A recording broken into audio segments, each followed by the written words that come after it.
congratulations to Hugh Hefner, who's getting married at the age of 84 to 24-year-old beauty Crystal Harris. When she was asked why she was marrying him, she said because he lied about his age. He told me he was 94. Oh, come on. Don't worry. Hold out. Just don't look at it when you touch it. That's...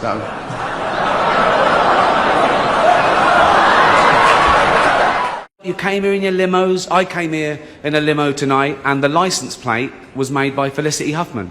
So, what can I say about our next two presenters? The first is an actor, producer, writer and director whose movies have grossed over $3.5 billion at the box office. He's won 2 Academy Awards and 3 Golden Globes, starring in such films as Philadelphia, Forrest Gump, Castaway and Saving Private Ryan. The other is Tim Allen. It is an honour to be here in a room full of what I consider to be the most important people on the planet. Actors. Spoiler alert, season 2 is on the way, so in the end he obviously didn't kill himself. Just like Jeffrey Epstein. Shut up! I know he's your friend, but I don't care. Dame Judi Dench defended the film, saying it was the role she was born to play. Because she... I can't do this next joke. Because she loves nothing better than plonking herself down on the carpet, lifting her leg and licking her own minge. Our next presenter is an actress who is both beautiful and talented. The star of the nominated movie The Danish Girl. Please... It's a dude. Eddie Redmayne. I want to do this monologue and then go into hiding. Not even Sean Penn will find me. Snitch. Joy and Trainwreck. No, not the names of Charlie Sheen's 2 favourite hookers. The films of our next 2 presenters. Please welcome Amy Schumer and Jennifer Lawrence. One stereotype I hate is that all Irishmen are just drunk, sweary hellraisers. Please welcome Colin Farrell. A few years ago, on this show, I made a joke about Mel Gibson, but now I find myself in the awkward position of having to introduce him again. And I blame NBC for this terrible situation. Mel blames... We know who Mel blames. Bit of trivia for you, actually. Eddie Murphy and Adam Sandler, between them, played all the parts in the movie The Help. Isn't that brilliant? You could binge watch the entire first season of Afterlife instead of watching this show. That's a show about a man who wants to kill himself because his wife dies of cancer. And it's still more fun than this, okay? Our next presenter is the Queen of Pop. Not you, Elton. Sit down. Seriously, most films are awful, lazy, remakes, sequels. I've heard a rumour that there might be a sequel to Sophie's Choice.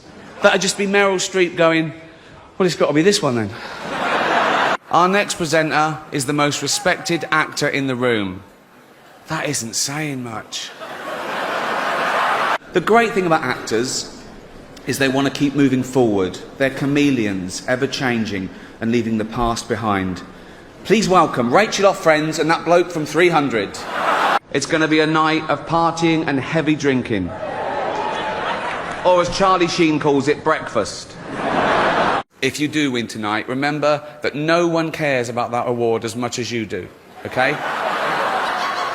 That award is, no offence, worthless. It's a bit of metal that some nice old confused journalists wanted to give you in person so they could meet you and have a selfie with you, okay? Really? Do you want to go and see Cher? No. Why not? Because it's not 1975. Ashton and Demi, Kim Kardashian and some guy no one will ever remember. He wasn't around long. 72 days. A marriage that lasted 72 days. I've sat through longer James Cameron acceptance speeches than that. One Hollywood publication said that me hosting would mean that some film stars would stay away for fear of being made fun of. As if film stars would stay away from the chance of winning a Golden Globe. Particularly if their film company has already paid for it. This time last year, our first presenter was the biggest movie star on the planet. But I insulted his film The Tourist, causing his career to plummet so far that he was forced to work with me on my new show, Life's Too Short. Please welcome the man who will wear literally anything Tim Burton tells him to, Johnny Depp. I want to ask you a question. It's real. You can have some. Just checking. Yeah. And be honest. Have you... Ready? I guess so. Have you seen The Tourist yet?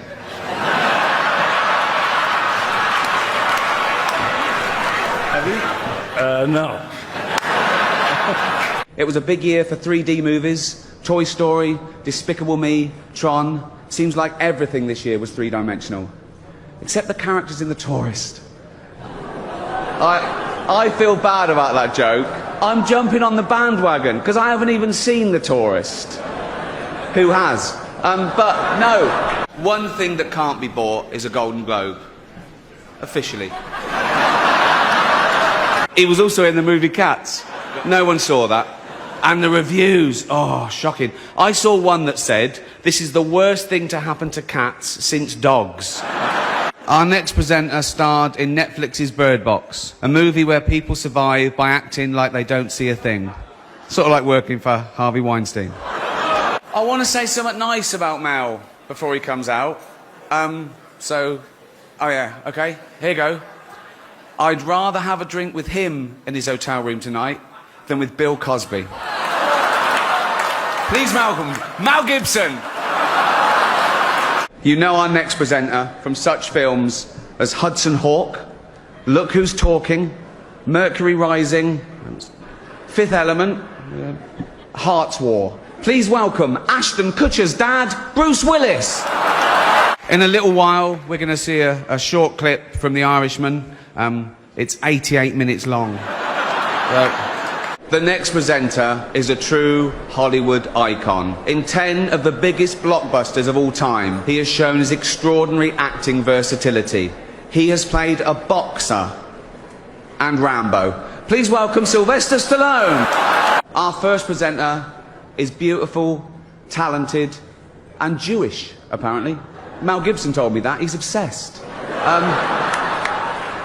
Please welcome Scarlett Johansson. Who needs the Oscars? Not me, and not Eddie Murphy. He walked out on them. He said no, and good for him. But when the man who said yes to Norbit says no to you, you know you're in trouble. Martin Scorsese, the greatest living director, made the news for his controversial comments about the Marvel franchise. He said they remind him of theme parks. I agree, although I don't know what he's doing hanging around theme parks. He's not big enough to go on the rides, is he? All-female remakes are the big thing. There's a female remake of Ghostbusters. There's going to be a female remake of Ocean's 11. And this is brilliant for the studios, because they get guaranteed box office results, and they don't have to spend too much money on the cast. So, the Golden Globes are about excellence. To win one, you have to do something amazing. Neither of our first two presenters have won a Golden Globe. I don't know what they're doing here, really. Please welcome the fantastic Channing Tatum and Jonah Hill. The Golden Globes are to the Oscars what Kim Kardashian is to Kate Middleton. Bit louder, bit trashier, bit drunker, and more easily bought. Our next presenter is the star of the hilarious comedy The Martian. He's also the only person who Ben Affleck hasn't been unfaithful to. Please welcome Matt Damon. When Brad and Angelina see our next two adorable little presenters, they're going to want to adopt them. Please welcome Kevin Hart and Ken Jeong. Of course women should be paid the same as men for doing the same job. And I'd like to say now that I'm getting paid exactly the same as Tina and Amy did last year for hosting it. No, I know there was two of them, but it's not my fault if they want to share the money, is it? You got me addicted. I'm hanging on your lips. I don't wanna quit us. We trip too good on this. I got you. Actors aren't just loved here in Hollywood, they are loved the world over because they're recognisable. You could be a little child, a little Asian child with no possessions and no money, but you see a picture of Angelina Jolie and you think, oh, Mummy. For any of you who don't know, the Golden Globes are just like the Oscars, but without all that esteem. Yeah. Just looking at all the faces here reminds me of some of the great work that's been done this year by cosmetic surgeons. Jim Carrey and Ewan McGregor, two heterosexual actors pretending to be gay. So the complete opposite of some famous Scientologist then. I'd like to quash this ridiculous rumour going round that the only reason The Tourist was nominated was so the Hollywood foreign press could hang out with Johnny Depp and Angelina Jolie. That is rubbish. They also accepted bribes. Once Upon a Time in Hollywood, nearly 3 hours long.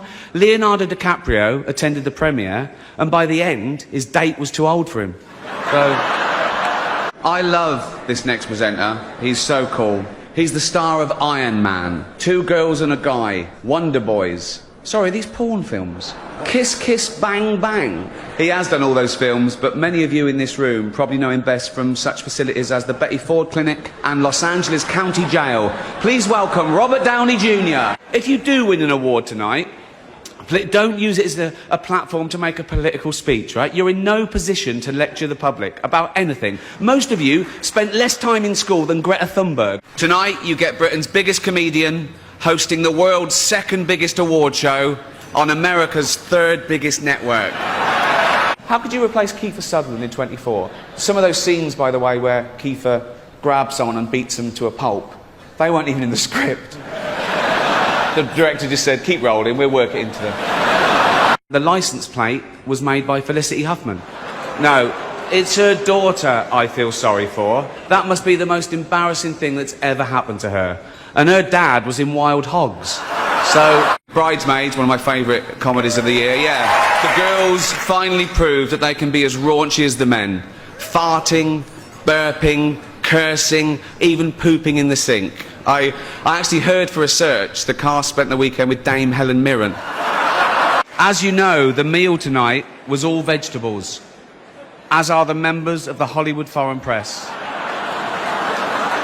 We all know writers get way too much credit in Hollywood, and that's due to the generosity of actors sometimes mentioning them. What would writers do without actors? I don't want to keep going on about actors, but they're the most important ones, okay? The next presenter is an award-winning actress with special powers.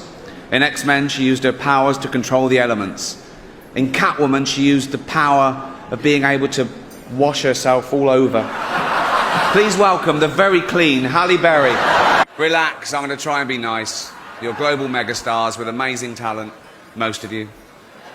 A few of you just married well. I mustn't mention Mel Gibson this year. Not his private life, his politics, his recent films, and especially not Jodie Foster's Beaver. I haven't seen it myself. I've spoken to a lot of guys here, they haven't seen it either, but that doesn't mean it's not any good. The creator of Facebook, of course, Mark Zuckerberg, is reportedly worth $7 billion. Heather Mills calls him the one that got away. Thank you. Let's get on with it before NBC replaced me with Jay Leno. She's just Jenny from the block. If the block in question is that one on Rodeo Drive between Cartier and Prada. Please welcome Jennifer Lopez. A few years ago on this show, I made a joke about Mel Gibson getting a bit drunk and saying a few unsavoury things. Listen, I still feel a bit bad for it, right? Mel's forgotten all about it, apparently. That's what drinking does. No, let's go out with a bang. Let's have a laugh at your expense, shall we? Remember, they're just jokes. We're all going to die soon, and there's no sequel. The Hollywood foreign press have warned me that if I insult any of you, or any of them, or offend any viewers, or cause any controversy whatsoever, they'll definitely invite me back next year as well. The first award is for Best Actor in a Television Series, Musical or Comedy. To present the award are a couple of actors off the telly, what can I say? Jennifer Aniston and Reese Witherspoon. I've got 3 Golden Globes myself. One's a doorstop, one I use to hit burglars with, and one I keep by the bed to... Doesn't matter why, it's mine. It's mine. I won it fair and square. It's just the right shape and size. The world got to see James Corden as a fat pussy. He was also in the movie Cats. I'm Ricky Gervais. Thank you. You probably know me as the creator of The Office. No, you don't, do you? You think Steve Carell did it all? Oh! He's brilliant, isn't he, Steve Carell? He's amazing as the bumbling office manager. Where does he get his ideas from?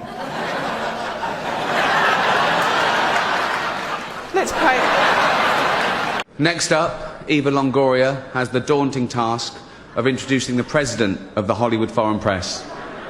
That's nothing. I just had to help him off the toilet and pop his teeth in.